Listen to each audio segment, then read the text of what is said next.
বরানগরে অবস্থানকালে নরেন্দ্রনাথ ও তার গুরু ভাইরা মাঝে মধ্যেই দক্ষিণেশ্বরে পঞ্চবটিতে গিয়ে সারা রাত জপ ধ্যান করতেন। ঠাকুর শরীরে থাকতে তার পার্শ্বদের সেই পঞ্চবটিতে ঠাকুরের অনুপস্থিতিতে যেতে বারণ করে দিয়েছিলেন, কারণ ঠাকুর জানতেন যে পঞ্চবটিতে বিশেষ কিছু আছে। ঠাকুরের কথায় তার পার্শ্বদরা বিশেষ মনোনিবেশ না করে একদিন নরেন্দ্রনাথ এবং শরৎ মহারাজ অর্থাৎ স্বামী শারদানন্দজি মহারাজ দুজনেই পঞ্চবটিতে গেলেন। রাত্রি তখন 1টা কি 1:30 হবে।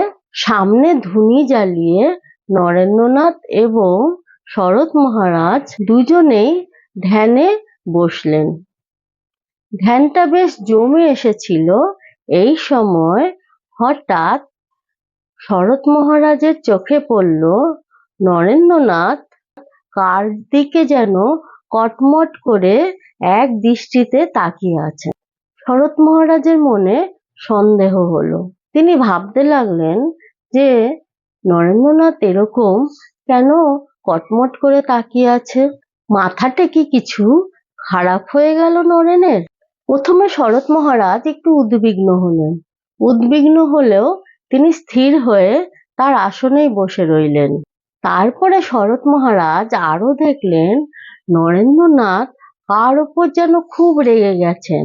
তিনি যেন সামনে দাঁড়িয়ে আছেন এবং তার ওপর রেগে গিয়ে নরেন্দ্রনাথ চোখ মুখ লাল করে ফেলেছেন, কিন্তু শরৎ মহারাজ সামনে কাউকে দেখতে পাচ্ছেন না। তখন শরৎ মহারাজ ভাবলেন, দীর্ঘদিন অনাহারে অনিদ্রায় থাকার ফলে এবং অনবরত জপ ধ্যান করতে করতে নরেন্দ্রনাথের বুঝি মাথাটাই খারাপ হয়ে গেছে।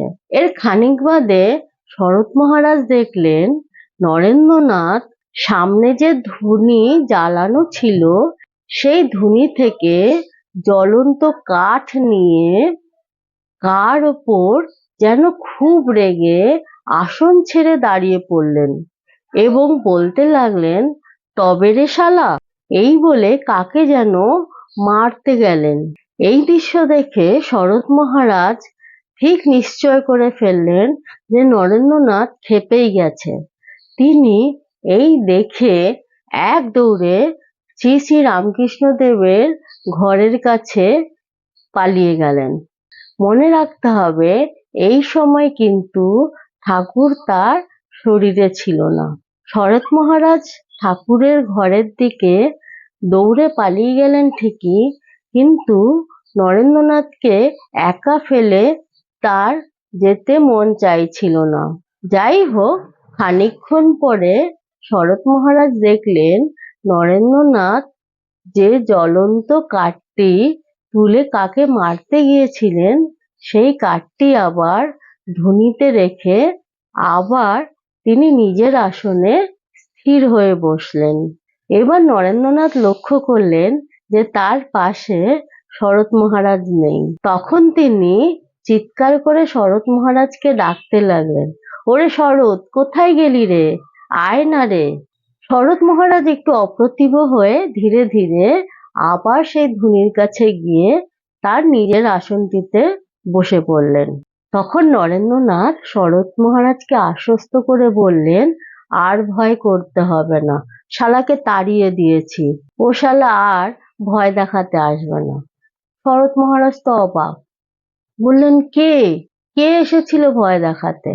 নরেন্দ্রনাথ তখন বললেন, আরে সেই যে রে, যার কথা উনি অর্থাৎ শ্রী শ্রী রামকৃষ্ণদেব বলেছিলেন, সেই ব্যাটা এসেছিল ভয় দেখাতে, ব্যাটাকে তাড়িয়ে দিয়েছি। এই বলে পুনরায় নরেন্দ্রনাথ এবং শরৎ মহারাজ আবার জপ ধ্যানে নিজেদের মগ্ন করলেন। ঘটনাটি শুনে আপনাদের কেমন লাগলো জানাবেন, আর আপনারা সকলে খুব খুব খুব ভালো থাকবেন।